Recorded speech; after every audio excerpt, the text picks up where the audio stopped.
Welcome to the Sanity series. I am Tram, your host, and I am here with Vince May, a talented musician and budding wanderer. Vince is from Woodstock, New York, and he grew up around the famous Woodstock Festival. It's no wonder he found a love for music, playing several instruments including the guitar, banjo, mandolin, and harmonica. He will soon release his music on Spotify, curating a portfolio of his talent and hard work for his supporters. Along with his musical success, Vince prides himself on being an adventurer and a seasoned traveler. We are going to first start the episode with a little treat that Vince has prepared for us. Please join me in welcoming Vince May as he serenades us with one of his original songs titled Max. Thank you. I usually like to start this off with a little background on this person. So I'm like a seasoned micro traveler in the sense that I don't go to a lot of big places, but I go to a lot of small places close by. But recently, I think in November, I took a trip to Florida, actually. And it was my first time on a plane, pretty much. And I was not really a well-seasoned traveler. And the flight left at 8:30. So off my dad's advice, I needed to be at the airport for 5 o'clock. So I called an Uber for 4:30 and waited outside. The Uber arrived, hopped in, threw my stuff in the car. And I don't know about you, I typically am not very talkative at 4:30 in the morning. But this Uber driver had a whole life story like queued up, almost like a skit, and it was incredible. And he had a lot of wisdom that he felt he needed to impart on his passenger. And I feel like in that scenario, it's like, well, what can I do? I could sit here quietly, or I could receive these feelings. So I did what I could, and I received what he had to say, and it was actually really interesting. I found a bit of a kindred spirit with him, and he left me with a lot of wisdom that I put into this song, and I wrote all about him. And he was an Uber driver. He dropped out of college, and his end goal was to get on a plane and leave Boston for good and go to California, where he could be a drummer in a jazz funk fusion band, which I just found incredibly interesting. So I took all that and I wrote this song on the flight. It's called Max.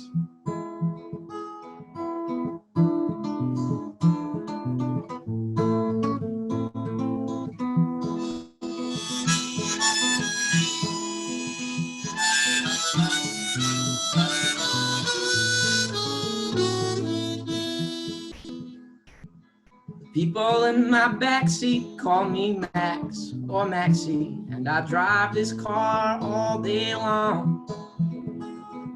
From the hotels to the airports, yeah, I lose myself to these streets, a world of credit cards and receipts. I like to watch the airplanes carry strangers up above my head. Soon I will join them, 'cause I'll make it or I'll die in East LA. Pair of drumsticks in my hands, head full of half-baked plans. Boston was my home, but Los Angeles can be my grave. Oh, I make it or I die in LA.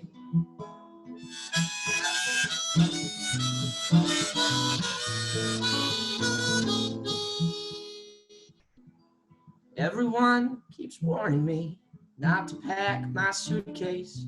Guess I'd leave with the clothes on my back. I was just like you when I was hungry and 22, when dreaming, Lord, dreaming was still free for me. So I kept my nose clean, I kept it out of the morphine, but that didn't take me too far. So I'll make it or I'll die in East LA. Pair of drumsticks in my hands, head full of half-baked plans. Boston was my home, and Los Angeles can be my grave. Oh, I make it or I'll die in LA. Like how bottles in the ocean don't make any port their shore. What's the sense in dying if I'm not scared anymore? So I'll make it if I try in LA. Yes, I'll make it if I try in LA. Yes, I'll make it if I try. Lord, I'm gonna make it or I die. Yes, I'll make it if I try. Lord, I'm gonna make it or I die. Yes, I'll make it if I try in LA.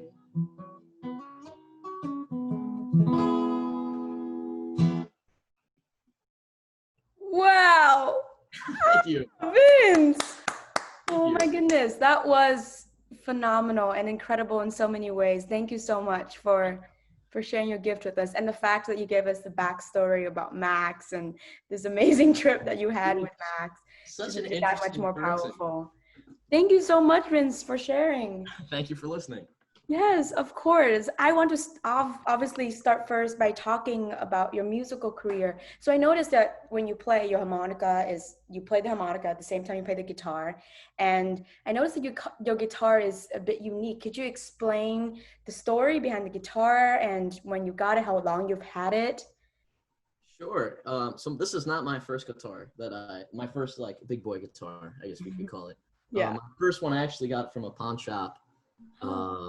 Man, must have been 6 or 7 years ago now. It was somebody who kind of watched me grow up around the neighborhood. I had this interesting relationship with her, and I bought it. I played that thing. I don't want to say beat the daylights out of it, but that thing had been on every bus ride, car trip, basically wherever I had gone, that guitar had followed. But the problem with it, when I started to get a little bit more serious about playing out, that guitar had no electronics, so it couldn't plug into like a PA system or anything. So I was on the search for a new acoustic. So I got this. And I'm not sure if it's going to come through on the webcam or not, but this is called a Badix. The funky thing about it is the bridge here. I don't know if you can see. Yeah, I can Yeah, see that. the strings actually go all the way across the front of the body, which is pretty funky.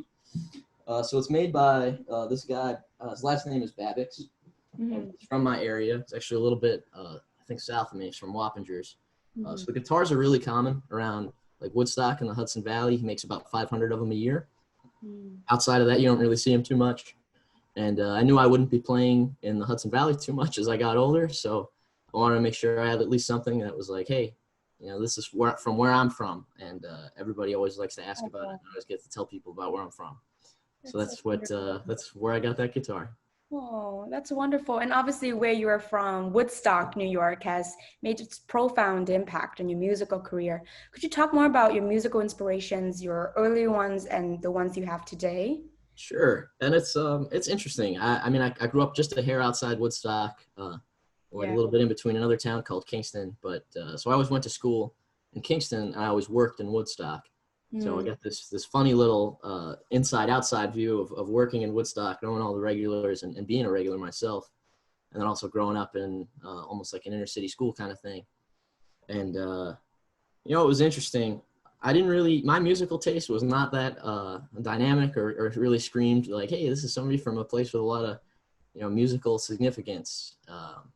It started when I was washing dishes at a venue. It's called the Colony Woodstock. It's kind of so that is actually where I got my start in terms of playing, because they found out that their dishwasher sang and played some guitar. Oh, the true I tried, underdog story.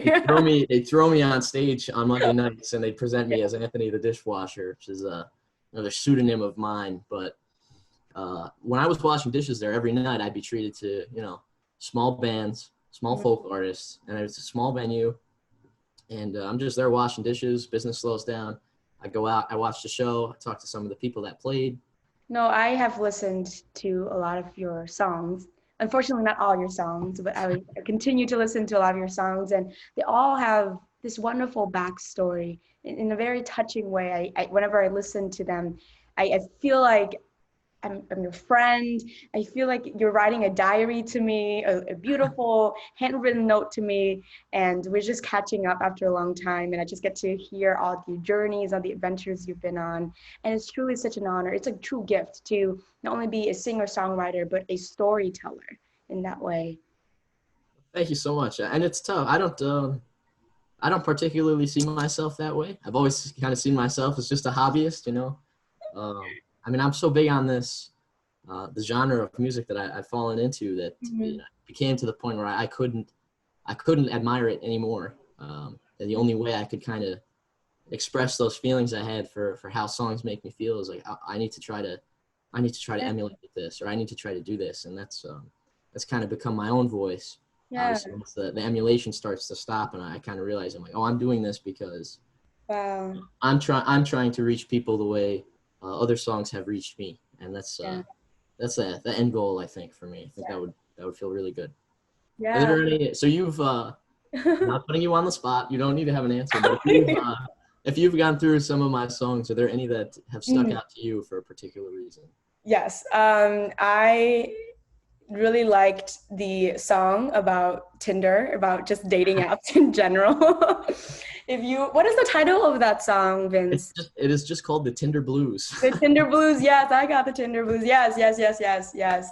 I listened to that nonstop. There was a period of my life where that's all I listened to all day, and I was just like do chores while listening to it. And it rings true because during my time, I mean, where I was feeling particularly in need of emotional connections with others, I had used a lot of dating apps as a way to connect with other people, and definitely feeling a lot of the sentiments that you felt when you were writing the song and performing it, where I was just, maybe the next person, keep swiping right, left, left, left. Maybe the next person will be the person that I will form that true emotional bond with, and kind of going on this endless emotional journey with these dating apps. And going on really fun dates too. I've had amazing, amazing, amazing fun dates. So Yeah, that kind of motivates me. A lot of times, uh, yeah. I don't want to say on brand, but I certainly have a certain type of luck, and I'm always kind of ending up in the thick of things. And Yeah. a lot of people kind of ask sometimes, you're like, well, didn't you kind of put yourself in that situation? Couldn't you have, stopped after you got stood up the second time? To which I respond, yes, of course I could have, but you're missing out on the experience. Exactly. A lot of times my driving attitude that gets me to do, things outside of my comfort zone as well. Mhm. I'm like, this is either going to be a great experience and I'm going to have a great time and it'll be good for me, or this is going to be really bad and it's Yep. going to be really Yep. bad funny way, and I can try to write a funny song about it. So it's either like Wow. they're great or I'm going to get a song out of it. So I kind Yeah. of throw myself headlong into situations sometimes, and just totally okay with the fact I'm like, yeah, this can backfire miserably, and it might be really funny, and let's just see it through. So But you also have songs that truly come from maybe a place of true emotional depth, and even maybe extreme feelings of like pain and hurt and joy. One of the songs I really enjoyed is the song that you wrote about your grandfather as a tribute to him after he passed away. What is the title of that song, Vince? I was good. Yeah, I was good. Yeah, that was a song that got me in tears, not because of how much I related to it, which, well, yes, how much I related to it too, but in a deeper way than the Tinder Blues song. Um, yeah. So you've Yeah, written a that lot of was your songs, yeah, based off your personal experiences. Yeah, that one in particular was a hard song to write. Yeah. I had those chords for a long time, Mm, and it was one of those things where you sometimes I have guitar parts with no lyrics, and sometimes I have lyrics with no guitar parts. mm, I try to match them up, but that one was just couldn't match anything to that. I said this is just going to have to wait until it's ready to be written, mm, and actually that whole thing got kicked off. I was in the car with my father. We were yeah. talking about my grandfather and how things had happened, and he said when he sees the sickle swing, he would duck. That's what he said. He's like, I don't That's poetic. Wow. very of my yeah, especially my dad's a gruff mountain man. I was like, whoa, this is some Woodstock stuff right here. And that is what kicked off kind of once I had that idea, I kind of built the rest of the song around that. And it's tough, I play that for my family. Only, Mm, geez, I couldn't have played it more than 2 or 3 times for them, just because it's so personal, and it's not.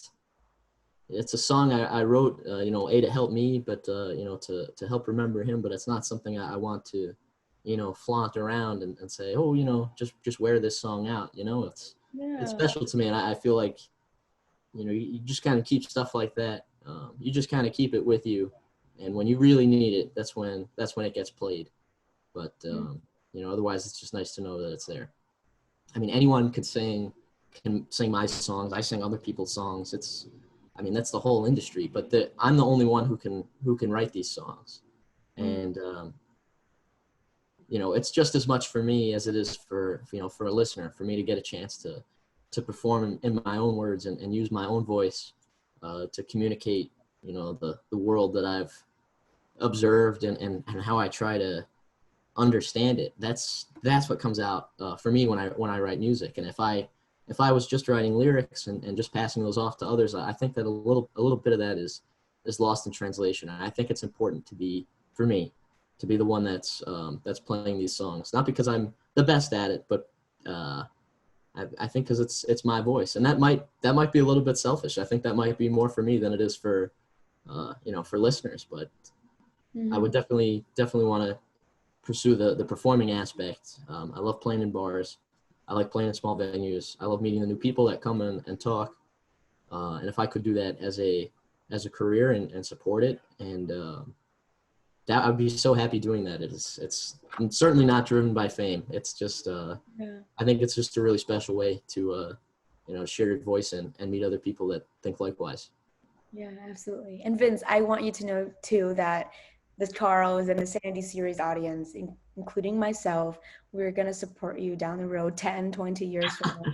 Even when you're Wow, working a thank full you. professional job and you're doing this as a side hustle, we got you. We'll be at all your venues, and we're so excited to continue to support you. So thank you so much for coming and sharing your work with us. Beyond your musical career, what are some of your other hobbies? What do you do for fun? I am an avid skier. That is my big thing. Yeah. Unfortunately, it is tough to ski in the summer unless we were talking about water skiing, which I do not do because I don't know anyone with a boat. So if you know anybody with a boat that's in the anyone with a boat, please comment in the section down below.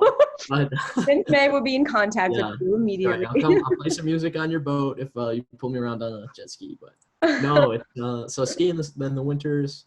Actually, so I just moved to a new city. I'm a little bit south of Boston now. I'm still very close, and I'm trying to find things to do. I signed up for CrossFit, so that has been my new hobby so far, is doing CrossFit. So it's quite a doozy. It's a lot of fun. That's another thing too. CrossFit becomes your sole personality. That's right. Yeah, it's my pillar. Yeah, it's a huge commitment. So you take charge of that. You take your own destiny, and I'm so excited to watch you on this CrossFit journey. What's your ideal musical audience? Oh, that's a great question. Yeah. All right. So it's either like, that's such a great question. That totally, the vibe of an audience totally affects, what songs I want to play. I usually have a set list, but that usually goes right out the window once things get started. Like I would rather play to a group of 7 or 8 people in some kind of converted coffee shop, or like a little like, church with some pews where they're like, oh, we just had the space. Would you like to do a little show? I would always take the group of 7 that are like, we want to share this. We want to listen to this over, a group of 30 in a bar. And obviously I love playing in bars too. There's people listening, but it's different. It becomes a little bit more like a shared experience when you're with a group of 7. And it does not have to be people my age. It doesn't have to be even me playing my songs. I think a lot of times people like to ask for covers, and I'm, of course, it's my job to oblige, and I'll give them that. And even playing covers, like if somebody's listening, they're in the moment, no phones are out. Not that I have a problem with phones, but I think it kind of, when you experience something through a camera lens that's in front of you, I think it kind of changes the way your brain remembers it. But yeah, when I'm a small group like that, and it's very intimate, it's very quiet. People ask, have you finished a song? People ask you questions about, what made you write that, or what does that lyric mean? What do you think that lyric means? I would take a group of handful of people over a packed bar that are there to see me any day. You are so many things and more, and thank you so much for being with us at the Sanity series today. Thank you for having me, and thank you for everybody who, if you made it to this part and you're now hearing me speak, this is like a little bonus. This is a thank you just for you for listening all the way to the end. There we go, personalized bonus. Thank you so much to the audience, as Vince May stated, of the Sanity series for tuning in. This conversation would not have been possible without your love and support.